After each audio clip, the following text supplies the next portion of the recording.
Welcome to Emerging Franchise Brands, the podcast that introduces you to the visionary founders of America's fastest growing franchise opportunities. We'll also hear from industry pros as they share insights on what it really takes to achieve the elusive milestone of 100 plus locations. I am your host, Frank Fumey, founder of I9 Sports, and my 20-year journey from inception to acquisition has given me a unique perspective on how to succeed in franchising. Join me as we welcome today's guest. Hello, everyone, and welcome to the Emerging Franchise Brands podcast. On today's show, I have the founder of Maha Juice Bar, Marci Pastorio. Marci, how are you today? I'm doing well. How are you? Doing great. Great to see you again. Thank you. Thank you for having me on the show. This is amazing. Well, I'm glad to have you on. So we had a great time talking at the IFA back in February and had a chance to learn about Maha. But I would love to do this episode today to give our audience kind of a sense of, start with your background.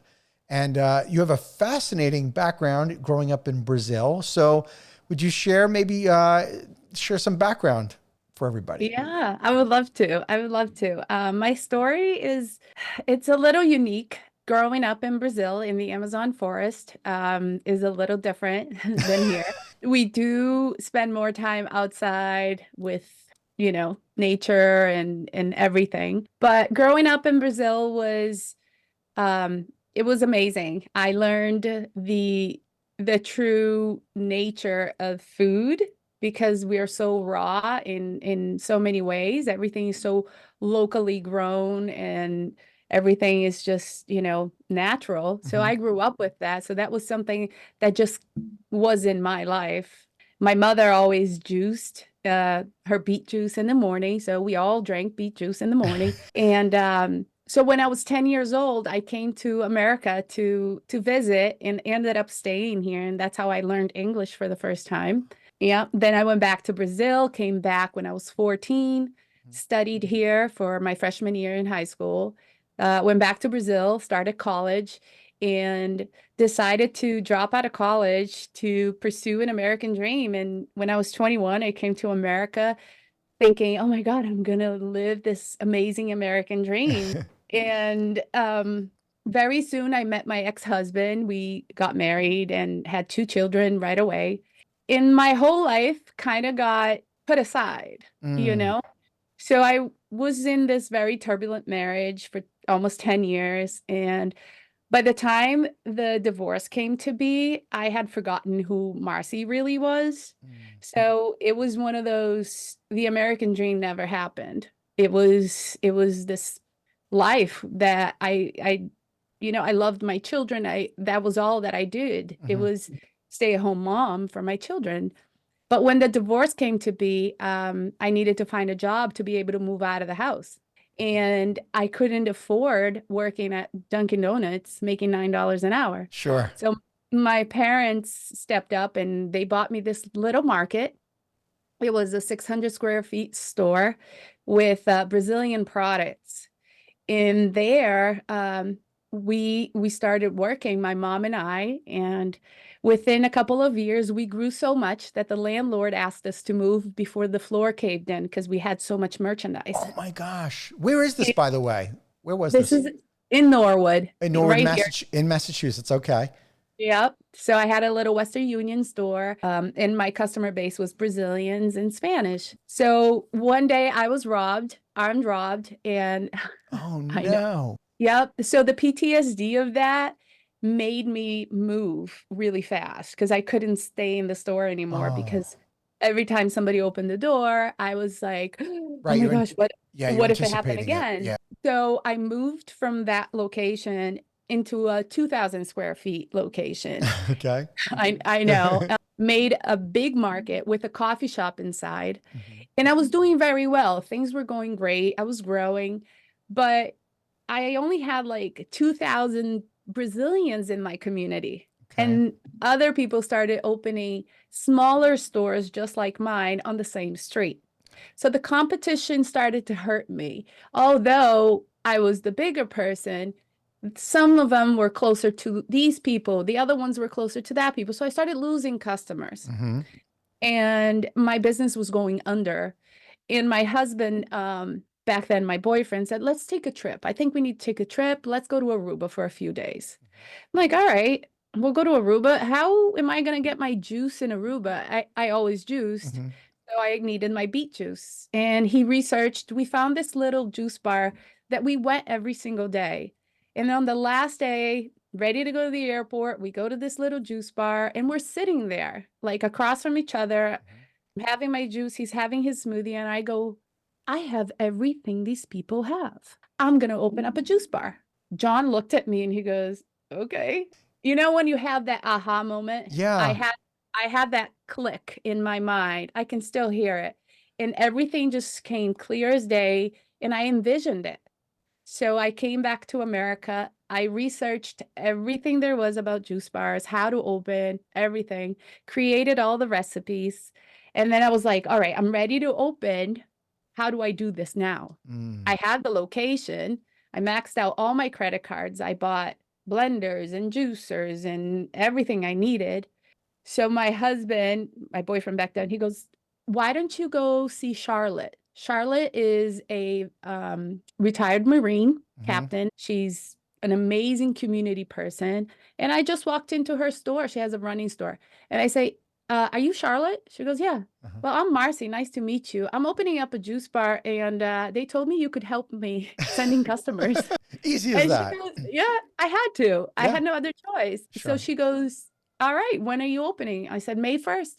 And May 1st, all her running club people came to the juice bar. Yep. So everybody started talking about it, that talked to somebody else, that talked to somebody else.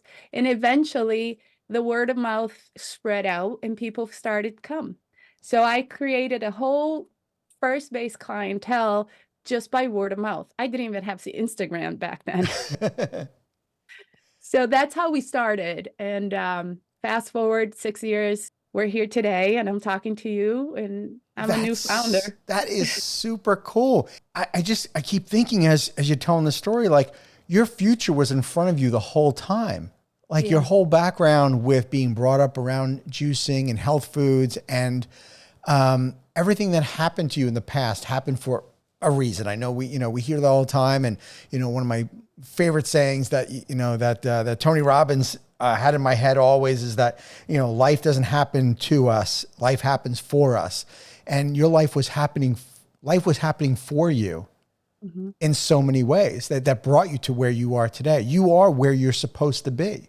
It's so funny because within 6 months of opening the juice bar, Mm-hmm. I liquidated the market completely Okay. and I focused only on the juice bar. And I knew then within 6 months that I have found what I was made to be. I found my calling. I knew that that was what I was created to have, to build, Mm-hmm. to serve. So it's amazing going to work every day because I love it. It's what I was created to do. Yeah. So you opened you had the first company on location. This was like in what, 2018-ish? 2018, May 1st, 2018, I opened the doors. Nice. And yeah, and then we had COVID. I grew during COVID. Ended up having two stores during COVID because I found a better location, Okay. a more strategic location in town. So I had two stores at the same time in the same town for 6 months. Once COVID got lifted, I closed the first location and then I stayed only at the location that you see behind me. Okay. And about how big is the location now? 1,800 square feet. Okay. 1,800 square feet. And do you see as you're going to open locations, is that the typical footprint? It's ideal, but it can go smaller, it can go bigger, depending on how many seatings you're looking to get.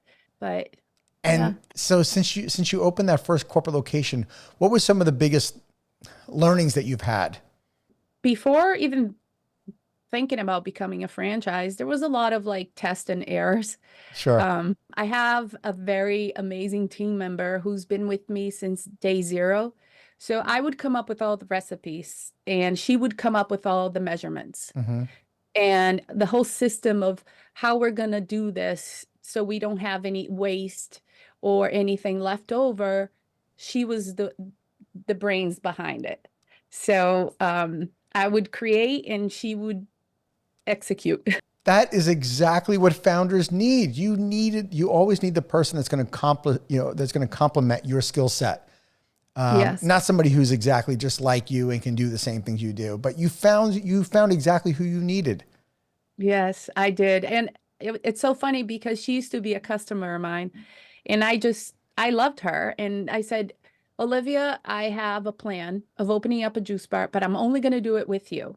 She used to work at McDonald's. She was there for like, I don't know, 10 years. And she was secured. And Right. she left her job to venture into my dream. She left and never went back, and she's been with me since. How amazing is that, right? That somebody believes in your dream. Yeah, it's phenomenal to have that support. Well, so you kind of grew up, I guess, really in an entrepreneurial family, right? Yeah, very entrepreneurial. So My you did mother, get that support. oh yeah, my mother is the foundation for me being who I am today. My mother, she grew up being the ninth out of 10 kids. So she had it tough. So she started a small little market, just Mhm. like I did. And she grew to the point where she had like the 16 wheelers in front of her store bringing her merchandise, weekly. She grew so much. And then she met my stepdad, who actually raised me, and he's a doctor. He retired now, but Mhm. he also is a pillar in my foundation. And then my mom left the market. She became a esthetician, then a nurse. So we always been in the health industry. So Mhm. my mother always had clinics, and my parents, and always helping people to look young and look skinny, Right. basically. Right. I always find it fascinating. Anytime I talk to a founder, that I'm always curious to hear about their family background, like what their upbringing was like, because it's usually one or the other. It's either that they came from an entrepreneurial family that was super supportive, and they're just kind of carrying the torch, and saw like what it took to be successful in business, or the opposite extreme, which is a founder that did not have the support of their family because their family maybe wasn't entrepreneurs, and that didn't necessarily see the vision, or heard of people that had a business and they know the horror stories that go along with it, and discouraged the founder to run a business. And that founder maybe runs a business because they feel like, I need to prove myself. So it's like usually opposite ends of the spectrum that I see when I talk to founders. What did your husband think when you were going to start Maha Juice? John is the most supportive husband I could ever ask Oh, for. that's sweet. He's my biggest fan. He's my top customer. He goes to Maha every single day, multiple times a day, and he pays for his own food, which is hysterical. I tell him, you got to stop, and he goes, I can't, because if I don't buy it from you, I'm gonna buy it from somebody Oh else. my gosh, that's great. So I might as well give you business. But it's very important. At the beginning, John always supported me. But a lot of people thought I was like, you're crazy. You don't even know what you're doing. And, blah, blah, blah. My children, because I had a market, they were actually bullied in school because I had a Brazilian Spanish market. Oh So they gosh. were like embarrassed of that because the kids were so mean. Like, Mm-hmm. "Ugh, you know, my mom owns a Central Market," and they would hate that. So when I transitioned to the juice bar, within a few weeks, it became the point of the town. All the teenagers wanted to be there. Every kid wanted to be at the juice bar. So the whole thing shifted, and Right. they started seeing like, oh, mom is into something here. Uh-huh. And they saw the evolution from the market, the suffering of the market, to becoming a success story in town. And the whole town just embraced us and supported us. And from the town manager to the local TV, the schools, everybody. And it became like the spot to be. And all Wow. the kids were like, "Oh my God, your mom owns the juice bar." A So little bit of celebrity going on there, right? You're like a yeah, local celebrity. It actually, yeah, that's how it happened. It's so funny because like even at the schools my kids go, "Oh, mom," sometimes a teacher asks who my mom is, and I have to say, and everybody goes, "Oh my God, your mom owns the juice bar?" So it's so cute to see, That and they're so is. proud. They're so Oh my proud. gosh. I bet. How old are the kids? 18 and 15. Wow, wow. So you've taught them so much just by observing. I was just talking to another founder about this on the show just recently, and we were saying how, it's one thing to teach our kids life lessons or about career by the things we say, but they really learn by observing. That's Hmm. really right. It's always about what we do, not what we say. And Exactly. you've taught your kids so much by having this.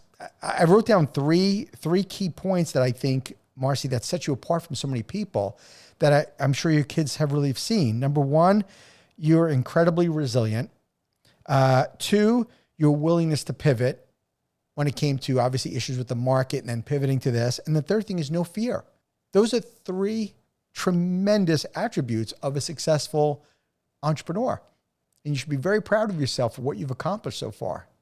Thank you. I am very proud. I am most proud because like yesterday I was talking to my store manager and we were just talking about how my kids work there and she goes, "Marci, Julia is a mini you." I'm like, "What do you mean?" Aw. Because when she works, I don't work. So I tell her, "Look, you're going in as mom. You're Mhm. going in as a boss. You own this place. So make sure you treat it as yours." Mhm. And she does. And she calls my manager on the side and she goes, "Lou, don't you think we should do this and this and this? I think there's too many people working. It's not busy enough. Let's Wow. start sending people home." She's 18 years old, for you to have an idea. So, I mean, it's just by example. They're Yeah. listening, they're watching. No matter what you're doing, the kids are paying attention. Yeah, no, they are. They are watching for sure. Gosh. Okay, so let's talk about now you're in the process of opening a second corporate location, right? In Franklin, right? How far is Franklin, Massachusetts from Norwood? It's about 20 minutes, 25 Okay. minutes. It's not close enough to be a competition, but it's far enough where it will take another portion of the that side of the area. Yeah, yeah, yeah. So tell me what's the motivation for opening the second company location? First of all, I'll be very honest. Sure. I thought that having an FDD was all I needed to start selling franchises. Silly me. That's okay. We all think that, by the way. Okay, okay, good, good. Makes me feel better. But I reached out to a couple of brokers and they were like, "Until you have 5 locations, Mhm. 5 corporate locations, yeah, we don't work with you. When open up a few more locations, then you can call us back." That was the first hard no I got. And it was so like direct and mean. Oh. It was a shock to me. I was like, "What? Okay. All right." I took a breather and then Uh-huh. I was like, "You know what? I'm just going to open 2 more corporate location and sell 5 franchises this year. That's my goal." Mhm. And I pursued it. So now I found the first location. I'm already in the process of construction, dealing with the build outs, the city, the town's building inspector, health inspections, and we're in the works of happening it. That's great. Well, that's all great experience for you because you're gonna have to deal with that every time you open a franchise location, right? And dealing with that process. And now you have the experience now 2 times over on what a franchisee can expect on the challenges. Is it a similar footprint as Norwood? No, it's completely different. It's a much smaller footprint. Great. Yeah, I think we're looking at less than 1,200 square feet, Okay. which is not ideal because of the layout of the building. Mm-hmm. So we probably have to do a 10 by 10 addition to the building Mm-hmm. just for the kitchen and then a handicap bathroom on the first floor. Okay. That's also an addition. So that's what's taking a little bit. Either that or I come up with some plan to do just a takeout style location Right. Well, to move there. this is all great though, Marcia, because you get to test out the different size footprints, the different size layouts, so that your franchisees are not the guinea pigs. right? Mm-hmm. Yeah. So Exactly. this is the beauty of it. First off, since I want to go back to something you said earlier, because a lot of the people that are watching or listening to this podcast are emerging founders such as yourself, that they're just getting started or they're just getting into franchising. And I think it's important to refer back to that broker comment to you. To say, you know, you need 5 corporate locations before I'll talk to you. That's not necessarily true, first of all. And it all depends on who you talk to. And there's a lot of different broker groups or consulting groups, whatever you want to call them. But I would say that that's not necessarily accurate. What you need to do, of course, is making sure that you've got your company on location so that you're cash flowing well, and you've ironed out some of these things, such as the footprint and location, and knowing proving that the right demographics, so that when you start opening franchise locations, that you know that demographic really works because you've proven it in Norwood, you've proven it in Franklin, or maybe not. Maybe it's opening a 3rd location in a little different market. So that's going to open up to you when you do franchise to know, this franchisee in this particular location that has the same demographics as a Norwood or Franklin, or maybe even a 3rd location. And it just gets you to kind of keep refining your system in place. And of course, doesn't hurt to cash flow, because nobody wants to have the stress of trying to sell franchises to keeping the lights on. And by you having these company-owned locations, my point is that having these corporate locations, it's not about getting a broker group to work with you. This is helping your franchisees in the future succeed even quicker, because you're learning new skill sets by having these multiple company locations. So I think it's great. Definitely. Yeah. To be honest, when that person said that to me, Mm-hmm. I had that shock at first, and then I was like, all right, I'll open locations. That's not a big deal for me. Mm-hmm. It's the most exciting time for me is opening it. I Sure. love building. I love the construction. I love the whole stress of making it from nothing to look beautiful. That's my favorite part. Then afterwards, I did encounter some brokers that were willing to work with me. Mm-hmm. But just like you said, we need capital. I need capital because these brokers, they have like X amount of money per month plus a percentage of my Right. fee. And right now, because I don't have money being generated from the franchise, Mm-hmm. I can't afford these people. I need Sure. all the money I can get. So I decided I'm not going to work with a broker. Mm-hmm. And I'll tell you, IFA was amazing to encourage me, because I found so many founders that were like, you don't need to work with a broker. You can sell it by yourself. I was going to say that too. I totally agree with you on that. Yeah. So I decided that I will be the best seller for Maha juice there is. There it is. I agree. will learn. I will do what I have to do. It's not impossible. No, I know you can do it. And personally, this is just my opinion, but nobody can sell a franchise better than the founder. Nobody. And people buy from people. People buy from your story. And you have a really compelling story, and I'm sure you have a great product. And look, if at the end of the day, if you want to open 5 corporate locations because it's important to you and you love it, and it's what gives you energy, and you love that whole, the stress, as you called it, of opening, then you should absolutely do it. And I love that you're doing this because it really excites you, not because some broker told you that you need to open 5. So congratulations. That's awesome. Thank you. Cool. Yeah. So, okay, well, let's talk about where, like, strategically, let's get into a little bit about franchising. So have you thought about like who would be your ideal franchise owner? Is it somebody that works in the business, or are you open to somebody that would buy a Maha juice bar and hire somebody to manage it? Who do you think is your buyer? So we are a transformational company. We lead transformational leaders. Mm-hmm. We're not just here to sell and make money. Mm-hmm. We want people with integrity, personality, because we deliver our promise, which Mm-hmm. is for the customers to come in, have an experience, a good time, know that they're going in to be in a good mood because we're serving good food for them, real food for real people. Right. It's not about just the money. It's not just about the product. It's about recruiting an army to make transformation in every community. That's what we're looking for. We're not looking for somebody that knows how to operate a restaurant already. Okay. I can teach you all that. I have the systems. I Mhm. created it all. Mhm. I made it easy. It's all chewed up. All you have to do is do what I tell you to do. But I what love I that. That's like the standard founder comment. I'm laughing because I said the same thing. Just do what I told you to do. Well, yeah, I mean, I need people who are committed. Right. They have a personality. Sure. They're reliable. They can communicate, Right. and they want to be the face of the brand in their own Mhm. store, So you, because that's what people look for. It's for that person that they can go into the store Mhm. and see and know that they're seeing beautiful people from inside out. Right, right. You're not looking for just somebody with money that's hiring people and hiring managers, but you really want somebody to be part of their community and be that front-facing person. Exactly. Yeah, that's great. Have you thought about if location-wise, are you trying to stay predominantly in the Northeast to start out, or are you open to opening around the country? What are your thoughts on that?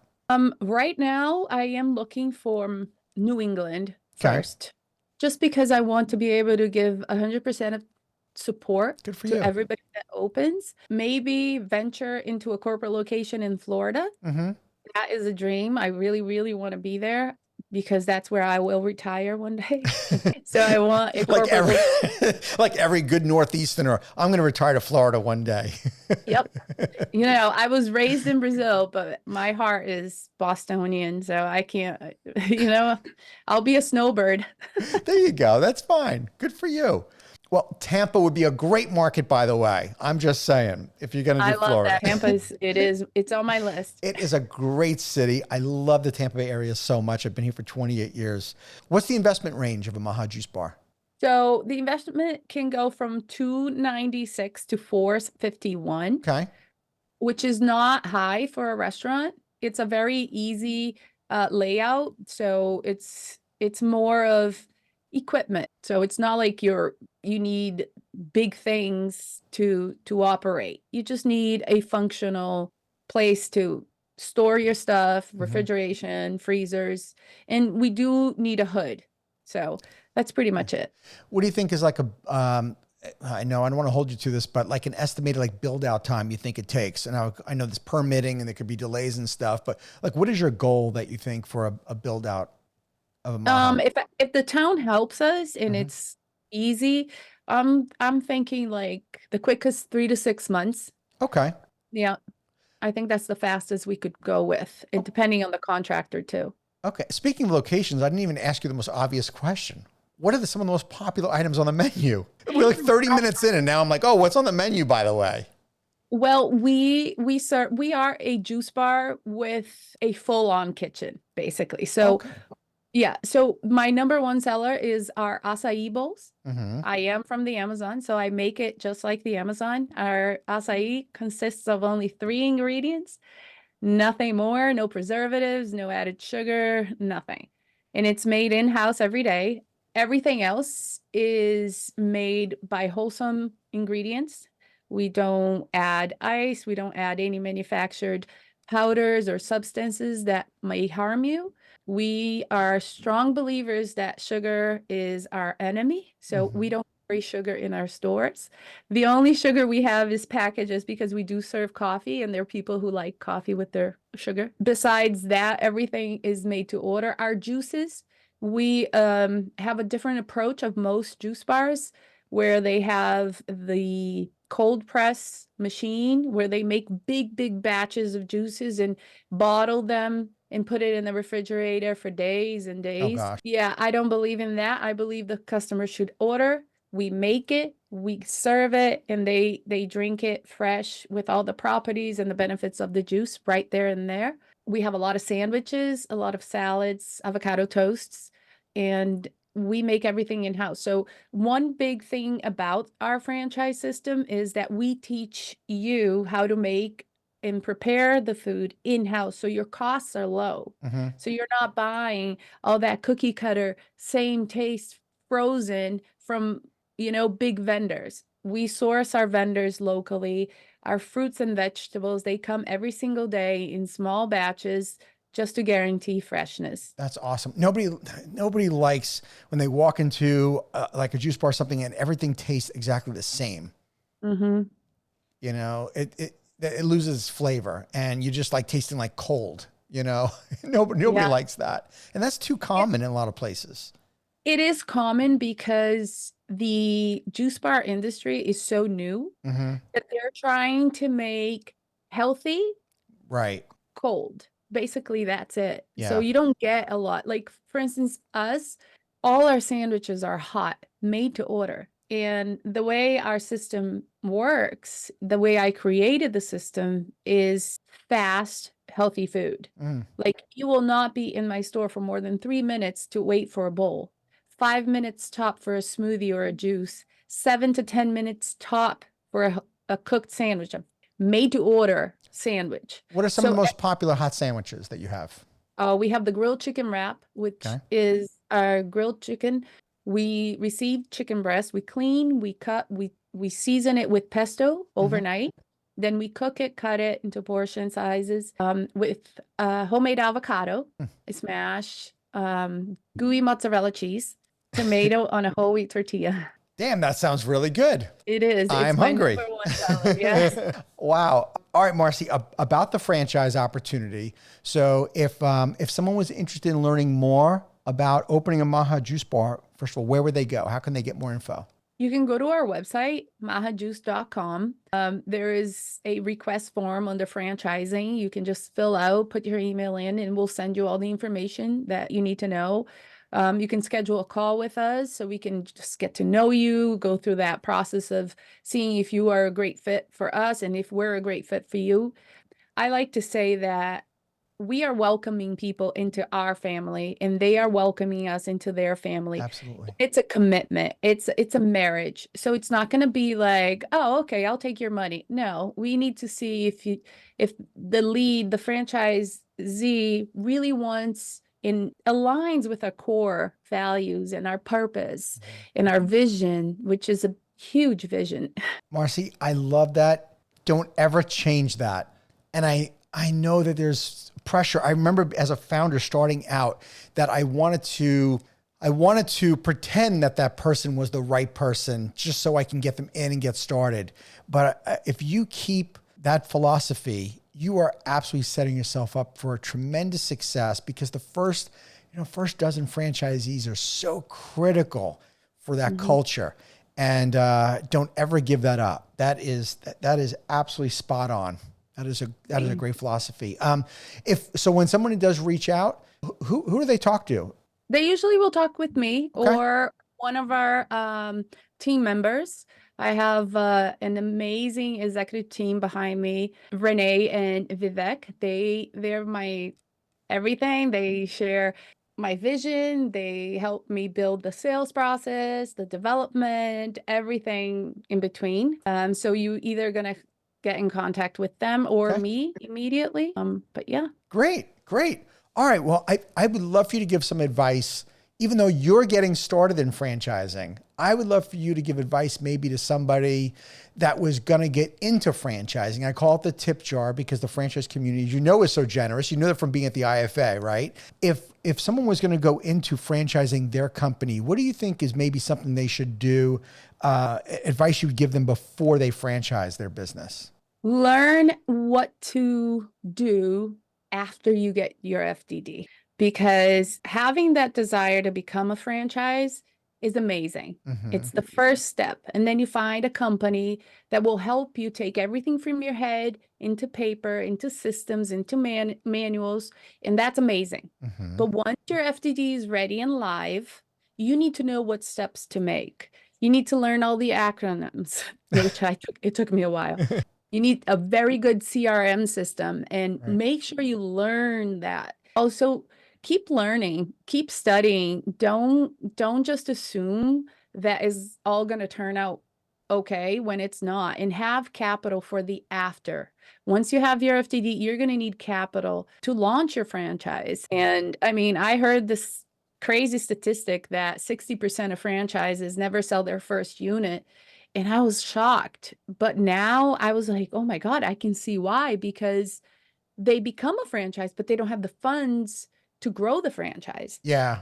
Yeah. So You probably need double what you thought you need. yes.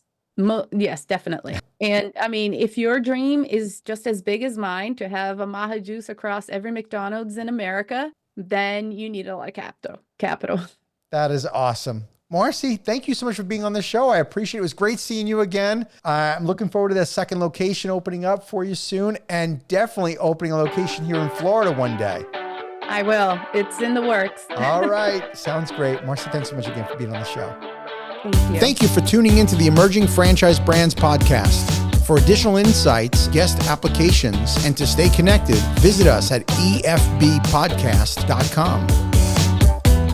The Emerging Franchise Brands podcast is for entertainment purposes only, and the views expressed do not necessarily represent those of Emerging Franchise Brands, its host Frank Fiume, or Emerging Franchise Group LLC. Any discussed franchise or investment opportunity requires thorough investigation, obtaining proper disclosure documents, and expert consultation before making any investment decisions. The podcast and its host do not offer professional advice or endorsements, and they hold no responsibility for actions, representations, accuracy, or consequential damages related to the podcast content.